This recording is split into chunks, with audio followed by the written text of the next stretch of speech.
Hi friends, ನಾವೀಗ ಬಿದನೂರು ಕೋಟೆಯಲ್ಲಿದ್ದೇವೆ. ಬಿದನೂರು ಕೋಟೆಯು ಶಿವಮೊಗ್ಗ ಜಿಲ್ಲೆಯ ಹೊಸನಗರದ ತಾಲೂಕಿನಲ್ಲಿದೆ.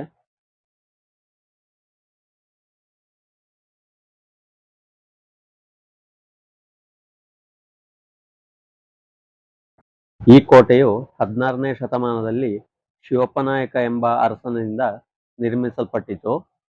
ಶಿವಪ್ಪನಾಯಕನ ಆಡಳಿತ ಕಾಲದಲ್ಲಿ ಬಿದನೂರು ರಾಜಧಾನಿಯಾಗಿತ್ತು.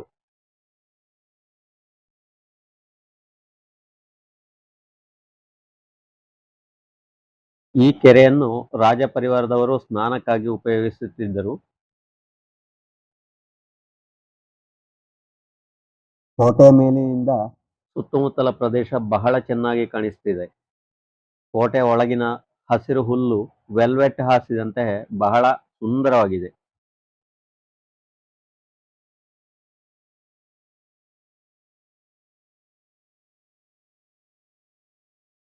ನೋಡಿ, ಕೋಟೆ ಒಳಗಿಂದ ಸುತ್ತಮುತ್ತಲಿನ ಪ್ರದೇಶ ಬಹಳ ಬಹಳ ಚೆನ್ನಾಗಿ ಕಾಣಿಸ್ತಾ ಇದೆ.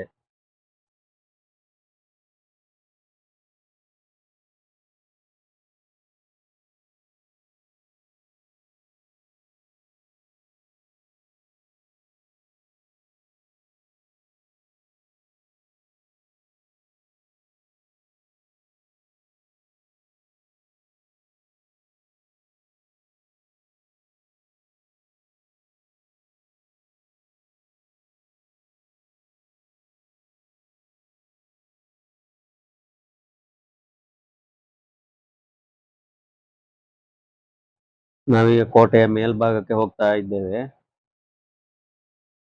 ನೋಡಿ, ಅಲ್ಲಿ ನಡ್ಕೊಂಡು ಹೋಗುವ ದಾರಿಯಲ್ಲಿ ಫುಲ್ಲು ಕಲ್ಲು ಹಾಸಿ ಬಹಳ ಚೆನ್ನಾಗಿ ಮಾಡಿದ್ದಾರೆ. ಹಳೆಯ ಕಾಲದಲ್ಲಿ ಸಾಮಾನ್ಯ ಇಲ್ಲಿ ಕೆಳಗಿನ ಎಂಟ್ರೆನ್ಸ್ ಇಂದ ಕೋಟೆಯ ತುದಿಗೆ ಹೋಗ್ಬೇಕು ಅಂತ ಹೇಳಿ ಆದ್ರೆ ಸಾಮಾನ್ಯ 250 ಮೀಟರ್ನಷ್ಟು ದೂರ ಇದೆ.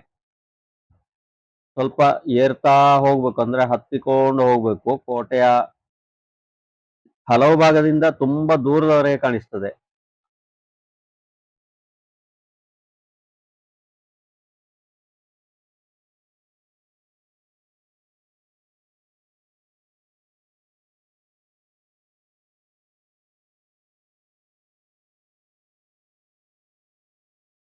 ನೋಡಿ, ಇಲ್ಲಿ ನಿಂತ್ರೆ ಅರಮನೆಯ ಅವಶೇಷಗಳು ಮತ್ತೆ ಸಭೆ ನಡೆಯುತ್ತಿದ್ದ ಸ್ಥಳ ಅದೆಲ್ಲ ಈಗ ನಾಶ ಆಗಿ ಅವಶೇಷ ಮಾತ್ರ ಉಳಿದಿದೆ.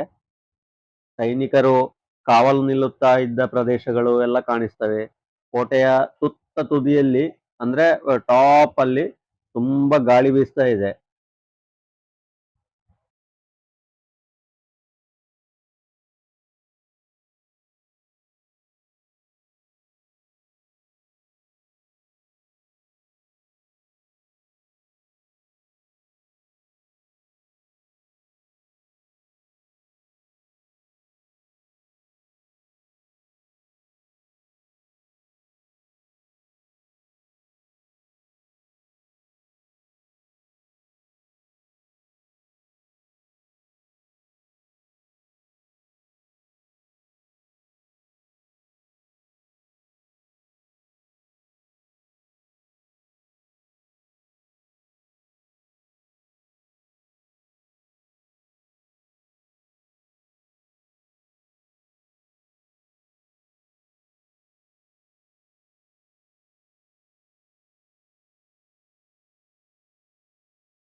ನೋಡಿ, ಇದು ಕೋಟೆ ಅತಿ ಎತ್ತರ ಪ್ರದೇಶ. ಇಲ್ಲಿ ನಿಂತ್ರೆ ಚೆನ್ನಾಗಿ ಗಾಳಿ ಬೀಸ್ತಾ ಇದೆ. ಒಂದು 50 ಕಿಲೋಮೀಟರ್ ದೂರದವರೆಗಿನ ಸುತ್ತಮುತ್ತಲಿನ ಎಲ್ಲಾ ಪೇಟೆಗಳು ಮತ್ತೆ ಕೃಷಿ ಭೂಮಿ ಎಲ್ಲ ಸುತ್ತಮುತ್ತಲು ಪ್ರದೇಶಗಳೆಲ್ಲ ಕ್ಲೀನ್ ಆಗಿ ಕಾಣಿಸ್ತಾ ಇದೆ. ನೋಡಿ, ಭಾರಿ ಚೆನ್ನಾಗಿದೆ. ನೋಡ್ಬೇಕು ಅಂತ ಹೇಳಿ ಆದ್ರೆ ಒಂದ್ಸಾರಿ ಇಲ್ಲಿ ವಿಸಿಟ್ ಮಾಡ್ಲೇಬೇಕು. ಹಿಸ್ಟಾರಿಕಲ್ ಪ್ಲೇಸು, ತುಂಬಾ ಚೆನ್ನಾಗಿದೆ.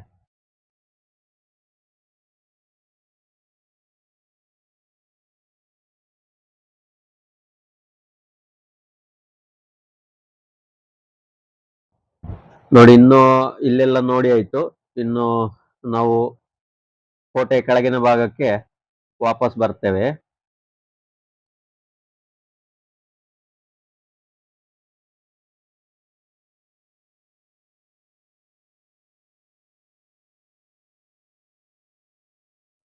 ನೋಡಿ, ಇಲ್ಲಿ ಕೂತುಕೊಳ್ಳುದು ಅಂತ ಹೇಳಿದ್ರೆ ಭಾರಿ ಖುಷಿ ಆಗ್ತದೆ ಸಂಜೆ ಹೊತ್ತಿಗೆಲ್ಲ. ಬಹಳ ಖುಷಿ ಆಗ್ತದೆ. ಚೆನ್ನಾಗಿ ಗಾಳಿ ಬೆಳಕು ಅದು ಹಾಗೆ ಮಾತ್ರ ಅಲ್ಲ, ತುಂಬಾ ದೂರದವರೆಗೆಲ್ಲ ನೋಡ್ಲಿಕ್ಕೂ ಭಾರಿ ಚೆನ್ನಾಗಿರ್ತದೆ.